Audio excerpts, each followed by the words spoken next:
نحمده ونصلي ونسلم على رسوله النبي الكريم وعلى آله وأصحابه أجمعين. اللهم صل على سيدنا ومولانا محمد وعلى آل سيدنا ومولانا محمد وبارك وسلم صلاة وسلاما كثيرا كثيرا. توفیق الہی اپنے مرشد پاک کی برکت سے عشاء کی اس نشست میں حضرت اقدس مفتی عبدالرؤوف صاحب سکھروی دامت برکاتہم کی کتاب 40 گناہ کا درس چل رہا ہے. والدین کی نافرمانی کے گناہ پر بات چل رہی تھی اور آج جو عنوان ہے گناہ نمبر 16 رشتہ داروں سے قطع تعلق کرنے کا گناہ. جس طرح سے شریعت نے والدین کا حق رکھا ہے اسی طرح سے اپنے رشتہ داروں کی حقوق بھی اللہ نے وابستہ کیے ہیں. فرماتے ہیں کہ اللہ تعالیٰ نے ہر انسان پر ماں باپ، اولاد، بیوی اور بہن بھائیوں کے حقوق، دوسرے رشتہ داروں اور پڑوسیوں کے حقوق لازم کیے ہیں اور ان کی ادائیگی کا حکم دیا ہے. انہی حقوق کو اسلامی تعلیمات کے مطابق ادا کرنے کا نام صلہ رحمی ہے. یعنی جب آدمی رحم کے جو رشتے ہیں، قرابت داری کے جو رشتے ہیں، جب ان کے حقوق کو ادا کرتا ہے تو یہ کیا کہلاتا ہے؟ صلہ رحمی کہلاتا ہے.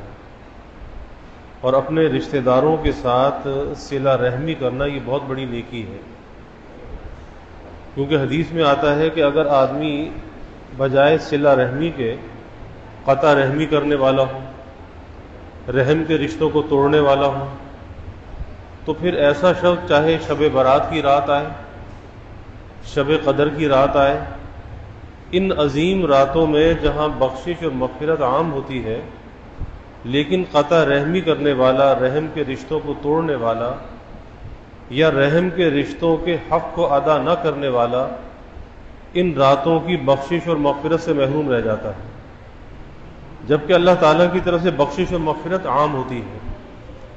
تو اس لیے ان حقوق کو ادا کرنا اس کا نام صلہ رحمی ہے، جس کے قائم رکھنے کا شریعت میں حکم دیا گیا ہے. اور رشتوں کو توڑنے اور حقوق ادا نہ کرنے کا نام قطع رحمی ہے، جو ناجائز ہے. صلہ رحمی کا تعلق بندوں کے حقوق سے ہے جن میں کوتاہی کو اللہ تعالیٰ بھی اس وقت تک معاف نہ فرمائیں گے جب تک کہ وہ بندہ خود معاف نہ کر دے جس کی حق تلفی ہوئی ہے. یعنی انسان کے ساتھ جو وابستہ حقوق ہیں تو وہ دو قسم کے حقوق ہیں. ایک حق وہ ہے جو اللہ کا بندوں کے ساتھ ہے، اور ایک حق وہ ہے جو بندوں کا بندوں کے ساتھ ہے. تو حدیث شریف میں آتا ہے کہ قیامت کے دن اللہ تعالیٰ کو اپنے حق کے بارے میں یہ اختیار ہوگا کہ اپنے حق کو چاہے معاف فرما دے چاہے سزا دے دے. مثلا نماز ہے، روزہ ہے، زکوٰۃ ہے، یہ سب کیا ہے؟ اللہ کے حقوق ہیں. اب اگر اس میں کوئی کوتاہی ہے تو قیامت کے دن اللہ تعالیٰ کو اختیار ہے چاہے معاف فرمائے چاہے سزا دے دیں. لیکن وہ حق جو بندوں کا بندوں کے ساتھ وابستہ ہے، اس میں اگر کوتاہی ہوگی، حق تلفی ہوگی، قطع رحمی ہوگی، تو قیامت کے دن اللہ تعالیٰ اس کو معاف نہیں فرمائیں گے، بلکہ قیامت کے دن اس کا بدلہ دلوایا جائے گا اور وہ اہل حقوق اپنے حق کا مطالبہ لے کر آئیں گے اور اللہ کی طرف سے حکم ہوگا کہ بھائی اس کی جو نیکیاں ہیں ان کو دے دی جائے. تو وہاں پر یہ نیکیاں لے کر جائے گا، لیکن بندوں کے حق کو ضائع کر کے جائے گا، اس لیے اس کی نیکیاں وہاں پر بانٹ دی جائیں گی اور یہ وہاں پر خالی کھڑا ہوگا اور اس کا کوئی پرسان حال نہیں ہوگا۔ اس لیے دنیا کے اندر رہتے ہوئے انسان کو اپنا جائزہ لینا چاہیے کہ میری ذات سے، میرے قول سے، فعل سے، عمل سے کسی کو جانی، کسی کو مالی تکلیف تو نہیں پہنچی، کسی کا جانی یا مالی حق تو میں نے ضائع نہیں کیا۔ اگر وہ سوچے گا تو اسے محسوس ہوگا کہ میں نے کس کے ساتھ کیا زیادتی کی ہے، اور جہاں اسے یہ محسوس ہو کہ میں نے کسی کے ساتھ زیادتی کی ہے تو یا اس کے حق کو ادا کر دے اور یا اس سے معافی مانگ لے، کیونکہ آج دنیا میں معاف کرانا آسان ہے، لیکن جب قیامت کا میدان ہوگا وہاں پہ معاف کرانا بڑا مشکل ہوگا۔ ہر آدمی وہاں تو نیکی کے مارے پریشان ہوگا، ایک نیکی کسی شخص کی کم ہو جائے گی، ایک نیکی، یعنی اس کے گناہ اور نیکیاں برابر ہوں گی، تو اس سے یہ کہا جائے گا کہ بھائی ایک نیکی کہیں سے لیا، کسی سے مانگ لے، ایک نیکی تیرا کام بن جائے، تو وہ ایک نیکی کے لیے مارا مارا پھرے گا، لیکن ایک نیکی کو دینے کے لیے آمادہ نہیں ہوگا۔ ہر آدمی یہی کہے گا کہ ہمیں تو اپنی پڑی ہے، ہم تجھے نیکی کیسے دے دیں؟ باپ انکار کر دے گا، ماں انکار کر دے گی، بھائی انکار کر دے گا، دوست انکار کر دے گا، لیکن کوئی نیکی دینے کے لیے آمادہ نہیں ہوگا۔ اس لیے یہ جو دنیا کے اندر حقوق کا جو بوجھ ہے نا، اس کو دنیا میں ہلکا کر لینا چاہیے۔ بہت سے لوگوں کی سوچ یہ ہوتی ہے کہ ٹھیک ہے ہمارے بعد والے جو ہے وہ کر لیں گے، تو بعد والے تو ادھر باپ کی روح قبض ہوتی ہے، ادھر بندر بانٹ شروع ہو جاتی ہے، چیزوں میں قبضے شروع ہو جاتے ہیں، جیبوں کی تلاشی، چابی کی تلاشی شروع ہو جاتی ہے۔ چابی کہاں پر ہے؟ وہ تجوری کی الماری کی چابی کدھر ہے؟ اور باپ کا جنازہ بھی گھر میں ہے اور ابھی اس کی تدفین کی، غسل کی کوئی فکر نہیں ہے، اور اس بات پر جھگڑے ہو رہے ہیں۔ اور یہاں تک نوبت آتی ہے، ایسے واقعات بھی ہیں کہ مرے ہوئے باپ کے انگوٹھے اسٹامپ پیپر پہ لگوائے جاتے ہیں، مرے ہوئے باپ کے انگوٹھے، بس اس کو سیاہی لگا رہے ہیں اور اسٹامپ پہ لگا رہے ہیں، کیا بعد میں اس کو لکھ لیں گے؟ آپ اندازہ لگائیے۔ تو یہ تو بڑی حماقت ہے کہ اپنا بوجھ خود ہلکا کر کے نہ جائے اور اس بھروسے پر چھوڑ جائے کہ اولاد کچھ کرے گی، اولاد کچھ نہیں کرتی۔ ادھر 3 دن گزرے اور ادھر سب اپنے کاموں کے اندر مگن، کوئی یاد نہیں کرتا۔ بہت کم لوگ ایسے ہوتے ہیں جو اپنے آگے جانے والوں کو یاد رکھتے ہیں، ان کے لیے دعائے مغفرت کرتے ہیں، ایصال ثواب کرتے ہیں، ورنہ کوئی کچھ نہیں کرتا، سب دنیا میں مگن ہو جاتے ہیں۔ یعنی جب انسان زندہ ہوتا ہے نا، دنیا میں ہوتا ہے، تو انسان کی یہ خام خیالی ہوتی ہے، وہ سوچتا ہے کہ بس میں ہی سب کچھ ہوں، اور اپنے کو وہ ناگزیر سمجھتا ہے، وہ سمجھتا ہے میرے بغیر تو یہ دنیا کا کارخانہ چلے گا نہیں، اور جب میں دنیا سے چلا جاؤں گا تو پھر کیا ہوگا؟ سب کچھ لگتا ہے کہ رک جائے گا، ایسا نہیں ہوتا۔ دنیا کا کارخانہ اسی رفتار سے چلتا رہتا ہے، کسی کے آنے سے اور کسی کے جانے سے فرق نہیں پڑتا۔ اس لیے اپنے معاملات کو خود سلجھا لینا چاہیے، مسائل کو خود حل کر لینا چاہیے، اور زندگی میں اس فکر کو ترجیح دینی چاہیے، کہتے ہیں نا پرائرٹی پہ رکھنا چاہیے، اس کو ترجیح دینی چاہیے کہ بھئی کچھ اور کام ہو یا نہ ہو، لیکن پہلے مجھے اپنے معاملات صاف کرنے چاہیے، لوگوں کا لین دین صاف کرنا چاہیے، کہیں یہ بوجھ میری قبر میں میرے ساتھ نہ چلا جائے۔ تو اس لیے فرما رہے ہیں کہ صلہ رحمی کا تعلق بندوں کے حقوق سے ہے، صلہ رحمی کا تعلق بندوں کے حقوق سے ہے، جن میں کوتاہی کو اللہ تعالیٰ بھی اس وقت تک معاف نہ فرمائیں گے جب تک کہ وہ بندہ خود معاف نہ کر دے جس کی حق تلفی کی ہے۔ اسی لیے رشتہ داروں سے تعلقات نبھانا اور ان کے حقوق ادا کرنا یہ ضروری ہے۔ یعنی اس کا یہ مطلب بھی نہیں کہ سب سے کٹ کر الگ ہو جائے، نہیں، صلہ رحمی بھی کرنی ہے، رشتوں کے حق کو بھی ادا کرنا ہے، نبھانا بھی ہے، لیکن اس کے ساتھ ساتھ ان کے جو ضروری حقوق ہیں وہ بھی ادا کرنے ہیں، اور اس میں کسی قسم کی کوتاہی نہیں کرنی۔ حقیقت یہ ہے کہ ان حقوق کی ٹھیک ٹھیک ادائیگی، حقوق کی ٹھیک ٹھیک ادائیگی ہی ایک پاکیزہ معاشرے کو وجود دیتی ہے۔ ایک پاکیزہ معاشرہ وجود کے اندر آتا ہے جب آدمی کسی کے حق کو ادا کرتا ہے۔ اور آج کا زمانہ کیا ہے؟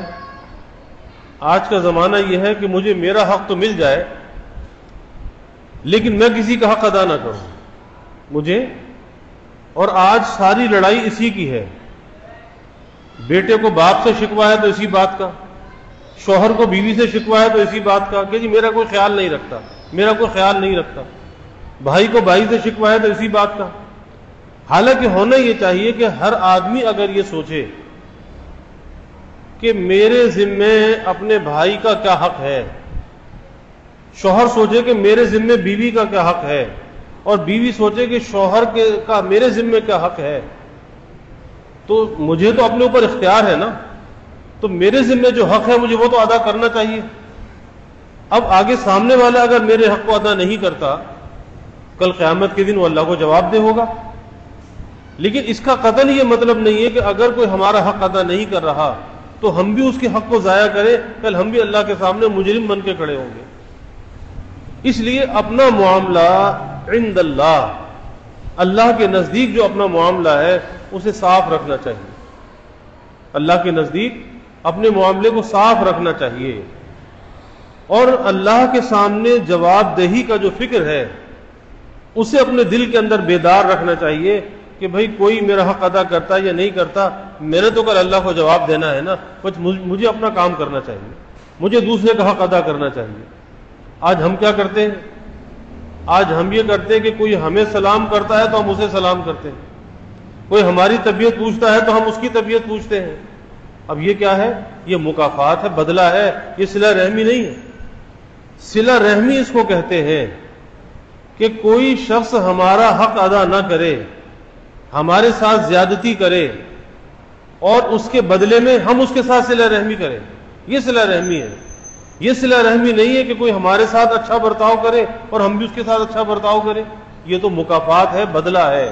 اور شریعت ہمیں صلہ رحمی کا درس دیتی ہے۔ صلہ رحمی نام اسی کا ہے کہ بھئی کسی کی طرف سے تکلیف پہنچی ہے، ناگواری ہوئی ہے، اب ان تمام تلخیوں کو بھلا کر یہ دیکھو کہ اس کا حق میرے ذمہ کیا ہے، بس مجھے اس کا حق ادا کرنا ہے، چاہے اس کی جانب سے کچھ بھی تکلیف پہنچے۔ اور دوسری بات ذہن میں یہ رکھنی چاہیے، آج اکثر ہمارے ذہنوں کے اندر یہ ہوتا ہے کہ جب ہم کسی کے ساتھ بھلائی کرتے ہیں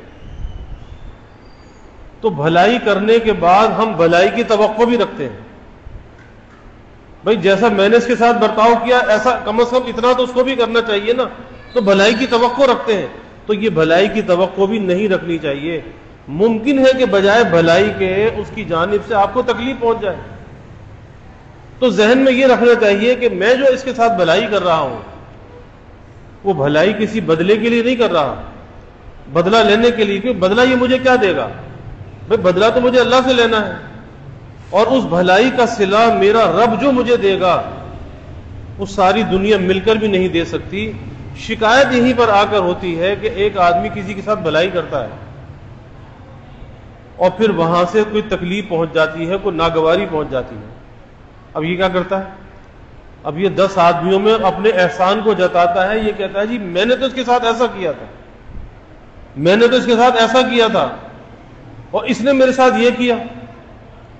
تو حدیث شریف میں آتا ہے، اللہ کے حبیب صلی اللہ علیہ وسلم نے فرمایا کہ 3 آدمی ہیں وہ جنت میں نہیں جائیں گے۔ ایک تو فرمایا کہ شراب کا عادی، شراب پینے والا، ایک ماں باپ کو ستانے والا، اور ایک احسان کر کے جتانے والا۔ یہی جو میں بتا رہا ہوں، ابھی جو میں نے عرض کیا نا، احسان کر کے جتانے والا، آپ نے فرمایا کہ جنت میں نہیں جائے گا۔ تو اس لیے کسی کے ساتھ انسان نیکی کرے، بھلائی کرے، اور کرنی چاہیے، یہ دنیا اسی لیے ہے، لیکن اس سے صلے کی توقع نہ رکھے، اس سے بدلے کی امید نہ لگائے۔ صلہ کس سے لینا ہے؟ اللہ سے لینا ہے۔ بھلائی کس کے لیے کرنی ہے؟ اس کے لیے نہیں کرنی، اللہ کے لیے کرنی ہے، اپنے لیے نہیں کرنی کہ اس کا بدلہ مجھے ملے۔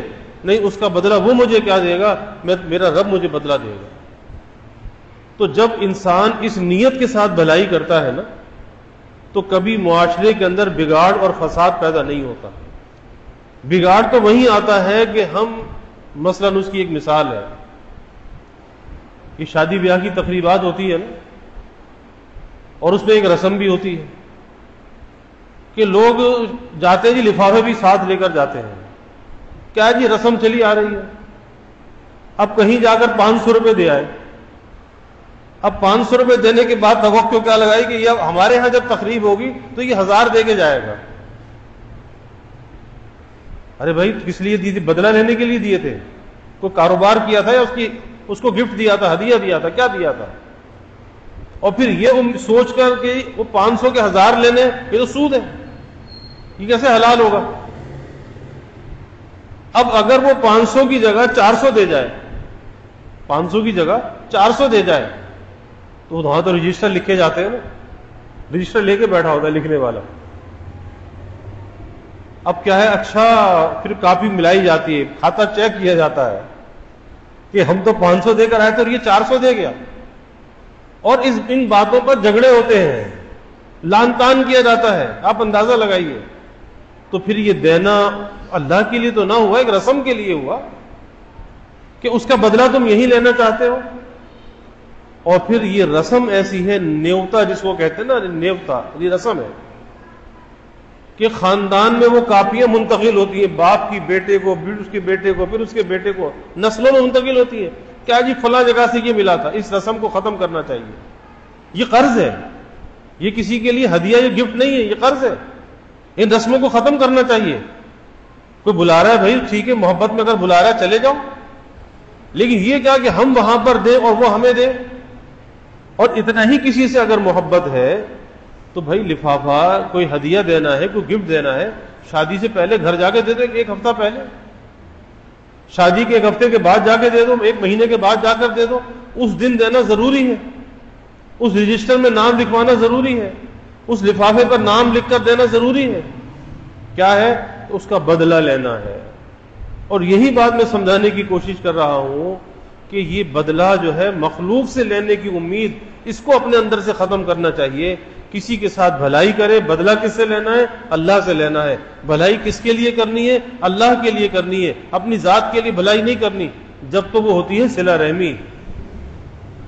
اور جہاں بدلہ لینے کی امید ہو، توقع لگا لی جائے نا کہ میں نے اس کا چھوٹا سا کام کیا اور یہ کسی میرے بڑے کام میں آئے گا، یہ شرک ہے۔ اس شرک سے اپنے آپ کو بچانا چاہیے۔ تو صلہ رحمی پر یہ آگے سارے مضامین ہیں، انشاءاللہ تعالی آئندہ عرض کریں گے۔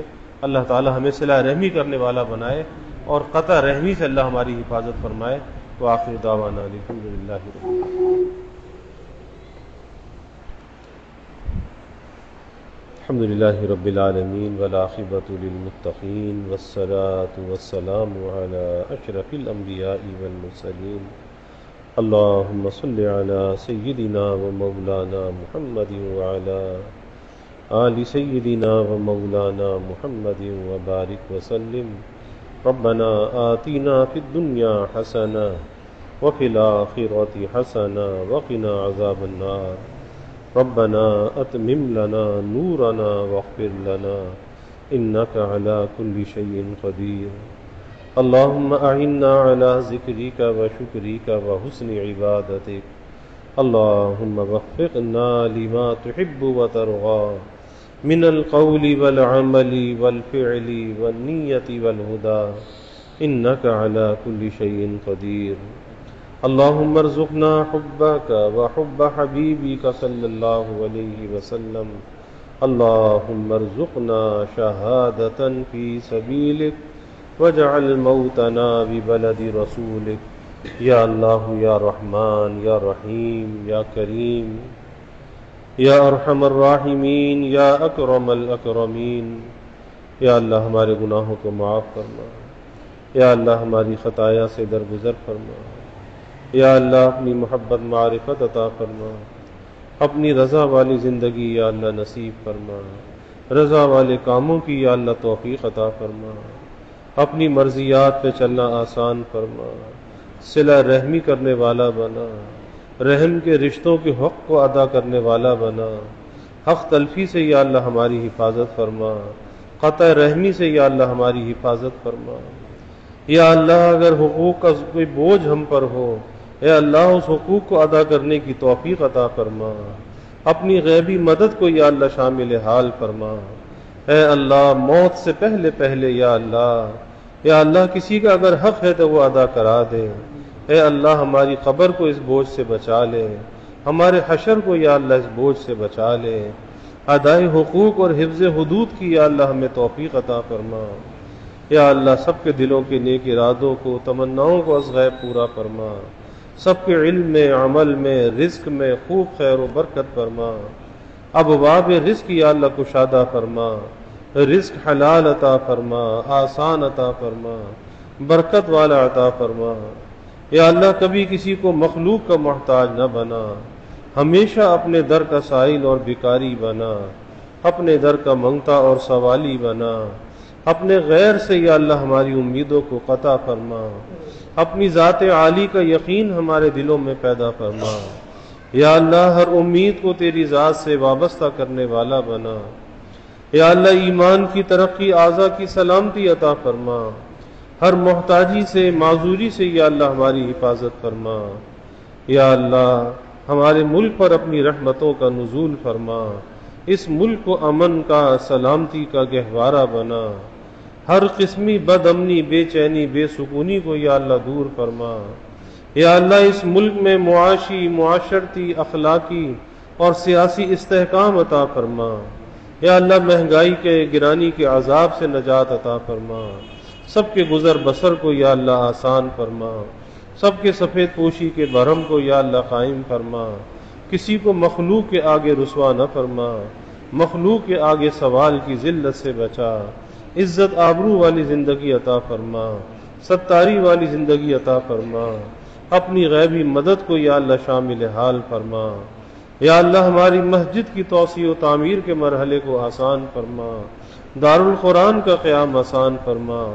یا اللہ اس کے مغربی سمت کے مکانات کا حصول بھی آسان فرما۔ یا اللہ اس کی ہر ضرورت کو از غیب پورا فرما۔ یا اللہ اس کی بقیہ رقم کی ادائیگی کا غیب سے انتظام فرما۔ یا اللہ جو بھی اس کے معاونین ہیں، خادمین ہیں، جس نوع سے بھی تعاون کرنے والے، خدمت کرنے والے، انہیں دنیا آخرت میں اس کا صلہ عطا فرما، ان کی نسلوں کو بھی شاد و آباد فرما۔ یا اللہ جو ہم نے مانگا وہ بھی عطا فرما، جو نہ مانگ سکے وہ بھی عطا فرما، ہمیشہ اپنے سے مانگنے والا بنا، ہمیشہ ہماری دعاؤں کو قبول فرما، اپنی بارگاہ میں مستجاب الدعوات بنا۔ ربنا تقبل منا انك انت السميع العليم وتب علينا انك انت التواب الرحيم وجزى الله عنا محمدا صلى الله عليه وسلم ما هو اهله وصلى الله تعالى وسلم على النبي الكريم آمين برحمتك يا أرحم الراحمين۔